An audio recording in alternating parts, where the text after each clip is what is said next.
না একটা মাছওয়ালি ছিল, রোজ আসতো প্রণাম করতে আর বলতো কি, আমার জানো তো বাবু এরকম একটা গোপালের খুব শখ খুব শখ। না রে গোপালটা তুই নিবি?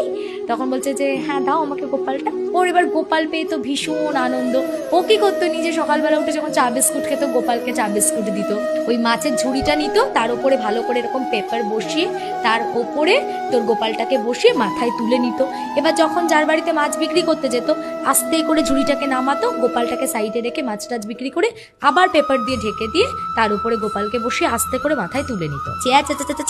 মাছের ওপরে গোপাল বসিয়েছে, কি অনর্থ করে ফেলেছে। মোবাইল রাখার ব্যাগ দিয়েছে, বলছে এই ব্যাগটা রাখ, তুই ছোট তো, ওকে ব্যাগের মধ্যে পুরে নিয়ে তোর গলার মধ্যে দিয়ে এখানটায় নিবি আর মাথার মধ্যে মাছটা নিবি। ওকে গোপালটা খুব স্বপ্ন দিচ্ছে। তুই কি রে, তোকে কে কি বললো আর তুই রাজি হয়ে গেলি? তখন তুই কত সযত্ন সহকারে আমাকে ঝুড়ি থেকে নামাতিস, তোকে কারোর কথা শুনতে হবে না, যেরকম করে তুই আমাকে রাখতে পারবি তুই আমাকে সেরকম করেই রাখ।